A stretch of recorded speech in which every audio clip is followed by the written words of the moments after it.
Magandang umaga, Pilipinas. Good morning, Canada! Hello, world. Welcome to our new channel. YouTube Oh, channel. wow! May Meron new na. channel na tayo! Ito po Natawa. ang aming first ever vlog. Ako po si Nurse Carol. Ako naman po si Nurse Ann. Ang inyong mga ka-nurse. Ang inyong mga magiging kamarites na nurse. Okay, ano po ba ang magiging content o nilalaman ng aming channels para bigyan po kayo ng idea? Si Ann po ay more than 10 years na nurse abroad. Ako po ay magsisimula pa lang na nurse abroad dito sa Canada. So, ikukwento po natin ang mga naging journeys namin bago kami naging nurse at yung nursing journey ni Ann na nauna siya sa akin dito sa Canada at ako na magsisimula pa lang. So, nandiyan na po ang documentation, yung magiging training ko at most importantly, yung mga life goals natin. Hans, diba? Teka. Oo. And then, bigyan po namin kayo ng parang preview kung ano pong life meron dito sa Canada. Specifically dito po sa Manitoba, Canada. Nasa central, Canada. Ang province, ang pangalan ay Manitoba. Sa states, ang LA, New York, not UK. New York are cold states. Dito po, ang tawag po dun sa lugar namin, Manitoba, is province of Manitoba. So, iba-ibang province yan. May province ng British Columbia, Alberta, tapos Manitoba. Oh no, Saskatchewan muna before Manitoba, and then Ontario. So, magsimula tayo sa paano ba tayo naging besties, Ann? Oh, Ayan. That was how many years ago? exciting question. More than 2 decades. Yeah, 1990s. Huwag ka na masyadong specific. More than 2. More than That 10 means years. we're 25. Ganon, 5 years old. So, just to let you know mga kabayan, kami po ay mga second coursers na nurses. In short po, kami po ay second courser. Hindi Ano po yung first kami, course mo? BSBA Management, Computer Management. Yeah. So, Ako more po, on business. Yeah. Ako po ay BS Psych, and then may MBA po. Ayan. Tapos nursing. Pero nurse na po kami ngayon. Yan na po ang aming kinakareer. Ako po kinakareer, siya career na yan.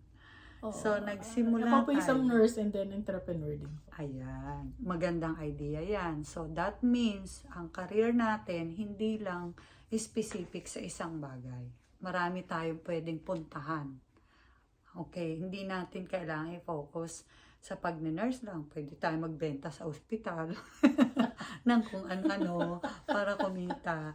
So, kami po ni Ann ay dating mag-office mates. So, office girls po kami sa Ortigas Center. Yeah, sa isang kilalang multinational company sa Ortigas Center. So, yeah, doon po nag-start ang aming Pagiging besties. matalik na magkaibigan. Yeah. Siyempre, nandyan na ang mga marites sa umaga bago magtrabaho. And then, nag-isip Sobrang kami marites. Bisaya, marites po siya. So, sabi po namin. Mahilig kumain. Ayan, pagkapasok, breakfast Pero agad. hindi tayo nataba noon, ano? Oo. Super payat. Pero pag nagbe-breakfast, pinakamura lang po ang order namin. So, ano ba yung mga life Pero goals? kasi social naman yung cafeteria Ay, oo. doon Pang sa hotel. ating, Pang hotel. Pinagtrabahuan dati. Oo, may ambience. So, Mm-mm. okay lang. Hindi halatang pinakamura yung order namin. In short, di ba? So, meron kaming mga Tapos life goals. baon-baonan pag lunch. Ay, Nalala mo yan. oo. Pag nagtitipid. Mukha parati ka nakikikain sa akin. Ako nakikikain sa inyo. Kasi nga, di ba, mga kamarites, mga kanars, kapag ka budgeted lang ang sweldo, andyan dyan na yung Dapat may pagtitipid. baon. Siyempre. Pag tapos na yung sweldo, ubus na rin. Oo, kaya pag lunch ko lang may baon. So, doon po kami nagkaroon ng life goals. Diyan na papasok ang nursing, Ann. Di ba? So, in short, nagmarites ako sa ibang mga boom noon ng nursing.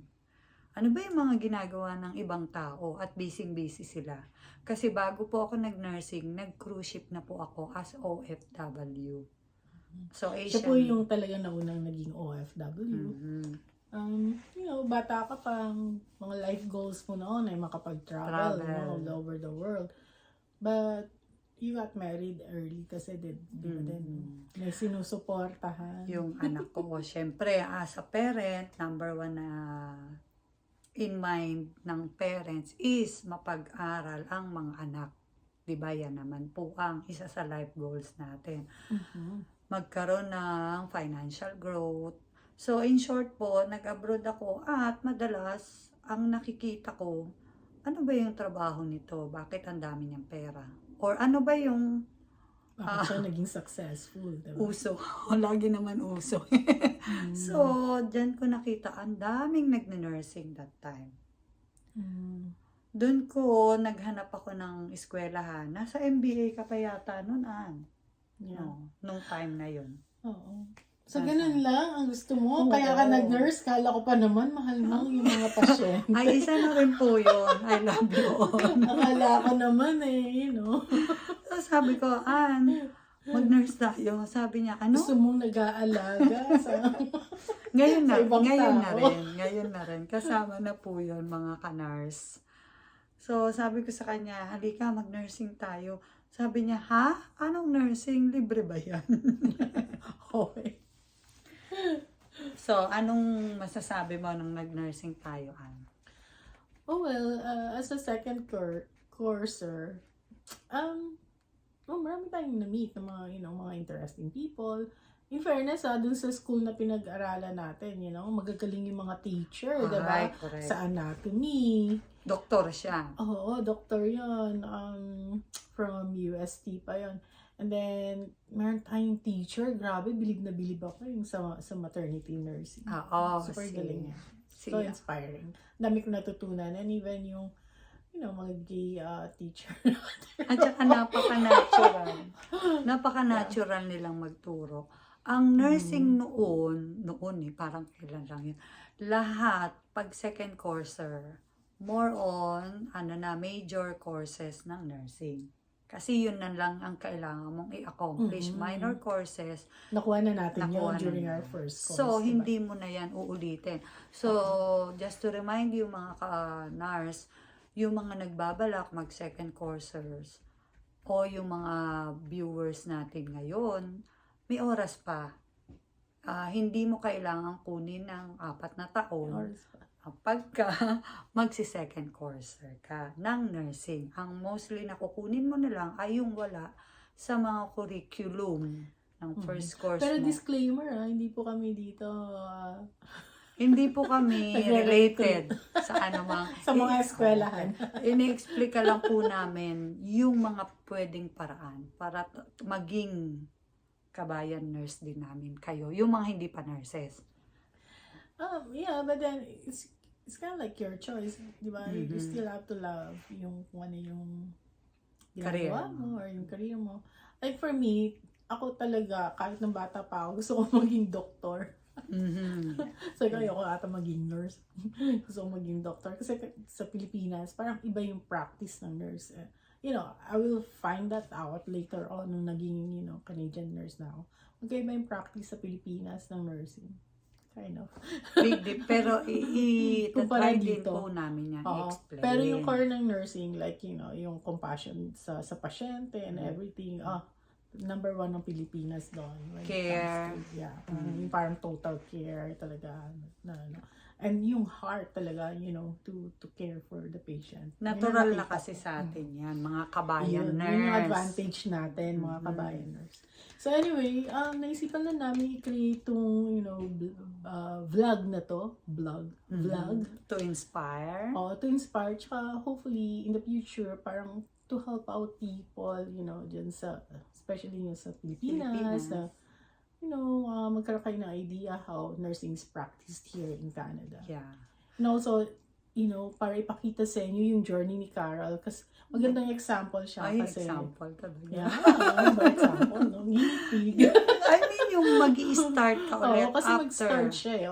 After na hindi ka nag-practice Imagine for a ang long story time. namin is, more than 10 years na kaming graduate ng, nursing, no? And then, ako, dumiretso ako, tinuloy ko siya. Because of some, life challenges na hopefully, Nag-OFW ikukwento ako. niya yon later on. Mahabang story. Oo, mahabang story. So, abangan niyo po yun. So, ikukwento niya yun. And then, yun nga, yung journey naman niya, to becoming a nurse, deciding how to pursue nursing again after more than 10 years. More than 10 years, mga ka-nurse, kabayan nurse. Ang ibig sabihin, gusto ko lang pong i-shout out yung mga housewives or yung mga dating nurses na hindi nag-practice or graduate ng nursing na hindi po nag-practice. Lagi pong may paraan. Alam nyo yun. Hindi dapat po lang talagang gusto nyo. nyo. You're passionate about Especially yung mga challenges ngayon sa Pilipinas. Alam po natin, napakamahal ng pag-aaral ng mga bata, paano tayo makakabili ng bahay. Yun nga, parang, di ba, biggest challenge sa Pilipinas, as you know, yung cost ng education, at saka ng healthcare. Yun yung, I believe, nakakapagpaya. At saka sa mga hirap sa mga tao. OFW na hindi kasama ang pamilya. Dito po sa Canada, sa totoo lang po, may paraan, lalo na pag nurse ka, para madala mo kagad ang pamilya mo. Kasi po, Sa Nurse Carol, parang di pantay ang sleeves mo. Hindi kasi nga, yung pagkakaupo ko dito, teka muna. Medyo bago po kasi ako sa nursing. So, Tsaka bago po kami sa pagbablog. first time kong sinuot ang aking malakasan na scrub. So, yan sa'yo ay talagang professional na. So, from experience to becoming experienced. Nurse. Parang becoming a nurse. Becoming a nurse. So, mga Full kablog. pledge. She's a nurse now, but full-fledged nurse. So, Canadian nurse. i-discuss So, subaybayan natin. niyo po kami. Oo. So, i-cover po natin yung life ni Carol. May mga tips din po As a tayo nurse. paano mag-settle, mag-migrate. Kasi yung iba, kailangan pa magbayad. Magbayad. No? Hindi naman Yun ang kailangan. isang challenges na Disclaimer, kinikwento mo. hindi naman kami expert, sa pagpapapunta ng mga nurses to Canada, but we can help you, guide you along the way, kung ano yung mga resources na pwede nyong gawin or gamitin. Pathways. Pero ito po, lahat po ito ay base lang DIY. sa experiences namin. We're talking about our experience. Lahat po ng mga ginawa namin paraan na I believe makakatulong po sa napakaraming, hindi lang po sa mga nurses natin, sa pamilya ng mga nurses natin na nasa Pilipinas pero gustong-gustong umasenso, umunlad ang buhay nila. Pero parang feeling it's the end. Why? Because matagal na tayong huminto.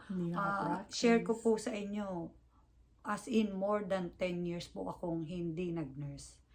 Pero dahil po sa gustong mag-improve personal growth, financial growth, at gusto ang greatest motivation mo is yung anak mo. Siyempre, lagi naman. Oo. So, to support your kid. At saka yung family mo in the long run, kung gusto nilang magpunta dito sa Canada. At saka self-growth na rin, di ba? Kasi passion ko talaga ang ayan na yung mini-mention ni Nars. Mahirap kasi ang nursing, so kailangan talagang nasa puso mo. Yung ginagawa ng nurse, mahirap yun. So, kailangan nasa puso mo yun na mag-care, to other people. Pero share ko lang kay Nasa- mga kabayan nurse tsaka kay Nurse Ann. Marami akong nakita dati kasi sa recto na ako talaga nag-aaral sa FEU High School. Mhm. So, nung nagpunta ako ng PRC, this year lang, actually may bagyo noon. Share ko lang. Marami akong nakitang nurses na nakapila from first floor to fourth floor. Okay. Na nurses, Mhm. magbo-board at pumasa ng board exam. As in, majority ng nakapila ay nurses. And then everybody's thinking na, ano kikitain ko, paano ako mag-a-abroad, magne-nurse ba ako? Pag kinausap mo sila, Ano ba parang yung sinasabi mo, mga nakapasa na? mga nakapasa at saka nagre-register pa lang for the exam. Okay. So sabi nila, yung mga fresh grad iniisip, magne-nurse ba ako? Yung mga graduate na nagre-renew ng lisensya, nagpunta rin ako sa Robinsons, PRC, nagre-renew ng lisensya. Yung lisensya nila, sabi nila, 20 years na daw. Hindi naman nila nagamit, pero renew sila. So, just to let you know, Sure, mga kabayan. I need to renew my Philippine license. Mga kabayan nurse, hindi po huli ang lahat. Yes. We just need Totoo to po yan. start now. Kailangan nandun lang yung, determination nyo na mapabuti ang inyong buhay. Kasama na, of course, most especially yung pamilya ninyo. At yung may mga anak dyan na sinusuportahan. Okay, so don't forget to Subscribe, like, and share our page kung nagustuhan nyo. And abangan nyo yung mga topics namin. Oo. Marami po kayong matututunan. marami po kayong matututunan. At Mag-interview po tayo ng, mga Canadian nurses currently practicing dito po sa Canada, specifically Manitoba, with ER. For example, ER trauma nurses, mga ICU nurses, dialysis nurses, medical surgical nurses, long-term care nurses. Interviewin po natin sila para po, magkaroon kayo ng idea how is nursing being practiced here in Canada. At saka lahat po ito ay real life situation. Yung step-by-step process ko po para magsimula as a nurse dito sa Canada. Iisa-isahin din po natin yon. Yung journey ko po, pag-take ng NCLEX, pagre-review, lahat po ng pwede naming i-share. I-cover po natin yan. Sa inyo, i-share po natin yan. Basta stay tuned lang po. Yes. We'll help each other, mga kabayan nurse, especially sa mga kabayan natin na nurse, pamilya ng mga kabayan na, at sa lahat ng Pilipino na gustong masenso. Opo. So, for now, hanggang dito na lamang. Baka babalik kami mamaya. Abangan. Ay, oo. Magko-costo kami. Samahan nyo kami. Anyway, hanggang dito na lamang po. Mga kabayaners, Mga kabayaners, sa buhay, sa buhay, laban laban lang.